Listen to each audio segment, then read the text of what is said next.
Hi, how you all doing, my YouTube friends? It's great to be back. It's been a while. I've been to the land that time forgot, but here I am again.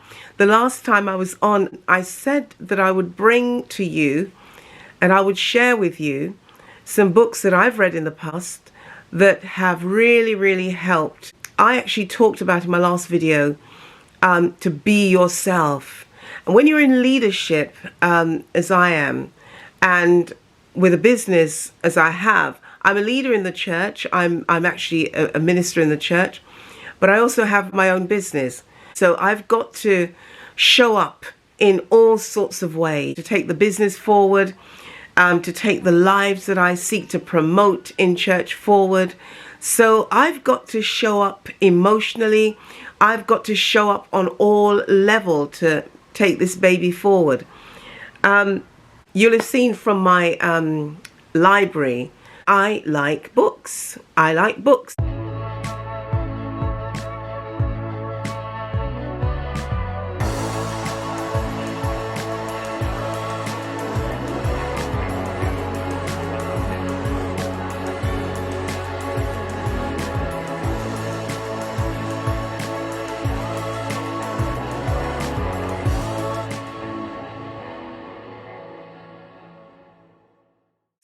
And I bought a few with me today too. It's only a few.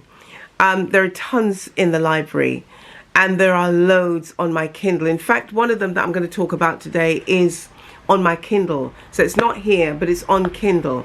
And I will talk about it as well. So listen, let's get going. So the first book I want to talk about today is The Gift of Imperfection.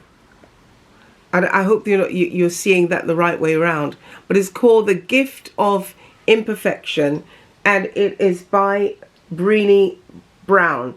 And she talks about wholehearted living. She talks about living in a wholehearted way that says, regardless of what is the upshot of what I've tried to do, I am enough. Not everything may have got done today. Not everything is completed in the way I would have liked it to be completed, but it's okay. I'm happy with that.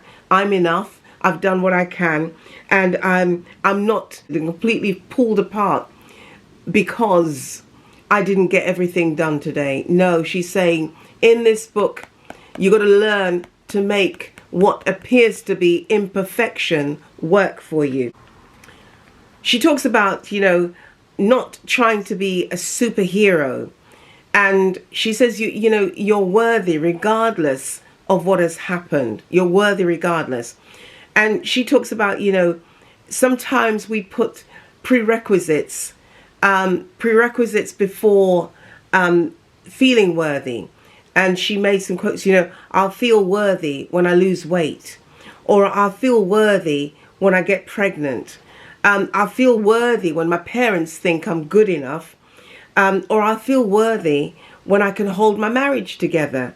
And, she's saying that people look to all sorts of ways and prerequisites to make themselves feel worthy and accepted. And she's saying, no, you are enough regardless, because we place a lot of attachments to who we are based on what happened or didn't happen to us. So that's one there that was a great book to have. My next book is, and I've got a little sticker in there where I've kind of I wanted to bring a quote on something. It's one that is well known, and it's entitled Feel the Fear and Do It Anyway, and it's by Susan Jeffers. And she looked at what is fear? What is it that causes us to fear and gets us into that fearful state of mind? She named some, is it losing a job? Is it fear of intimacy? Some people just, I've had bad experiences, don't get too close. She's saying, what is the fear? Is it the fear of living or fear of dying? But she's saying, that life has risks, that some fears are healthy fears that keeps us alert. So, not all fears are bad. And something that she said that I love. She said this. She says, we don't have to manage what happens in the external world to diminish fear or reactions. So we don't have to manage what's happening on the outside. We are responsible for managing what's happening in here, in the inside. That's what we manage. And she said something that was profound for me, and I really took that on board. Whatever it is that comes at her, she tells herself, I'll handle it. I'll handle it. And some people will say, but I can't handle it. But it's a mindset thing. Whatever comes, if you tell yourself, I'll handle it, then you're opening yourself up for growth. And she teaches that if people go out there feeling the fear and does it anyway, regardless of the fear that they feel, then she's saying fear is not the problem. It's how we view it. So she says that one person will experience fear and be paralyzed by it, and another person will experience fear and they'll be propelled forward by it. Ultimately, what she teaches in this is that there are no losses as such. You don't lose. Whichever way it turns, you just don't lose. Because whatever comes your way, you're not going to dwell on the negative. You're going to dwell on the positive. You're going to look at what it is that went well. Why is it that so many people find it so hard to talk about the positives in their lives? Come on, that's something we need to cultivate. We need to do more of. And she's teaching that there's no such thing as a I've lost or losing. Maybe a change, and it may be different for you. So she's saying there's no lose. It is a winning situation if you are able to use the opportunities and the learning that will be gained from that situation. So whatever comes your way, according to Susan Jeffers, our motto should be, I'll handle it. If we cringe and run in the other direction, we won't have learned anything and we won't have gained anything. The next book that I've really found interesting, really, really helpful, is entitled Never Split the Difference. Never Split the Difference. It's by Chris Voss. And Chris Voss was somebody who worked for the FBI and was a negotiator in hostage situations. And he's quite a high-ranking person in that regard. So you can imagine his writing's full of good stuff. And it's about negotiating your way through life and working through getting a yes, whatever that scenario may be. Obviously, we're not dealing with hostage situations as he did, but the principles are there. And he's given strategies and systems and ways of doing it. It could be that you're negotiating for a pay rise at work, getting a loan at the bank, and you need to negotiate your way through. There's a way of doing it that gets you to your desired outcome, which is a yes. It could be negotiating with a child. I was in the garden just yesterday negotiating with my grandson, and he was negotiating, saying, Grandma, will you play the ball with me, play football with me for 10 minutes? And I was out there. I said, look, listen, I'm cooking. I'm cooking, so I'll give you 5 minutes. He said, oh, Grandma, how about 7 minutes? I said, no, let's do 4 then. You've lost a minute. He says, no, Grandma, let's go 5 minutes. And so, little negotiator he is. And life is pretty much, especially when you're up against a decision-making situation and you don't want to walk away from the table, this is a must. This will help you to know the power of swinging the deal your way. He deals with the voice tone, the words that we use, the pauses. So he really gives you strategies and skills as to how to get your yes in a negotiation. So I found this book really, really helpful. The next book that I really found pretty good was How to Talk to Anyone About Everything.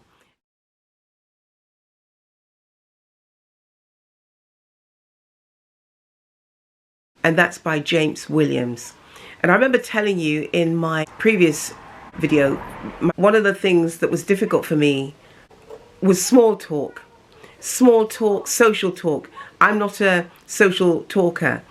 If we're gonna talk about anything, for me, it's planning and, okay, what are we planning to do here? What are we doing?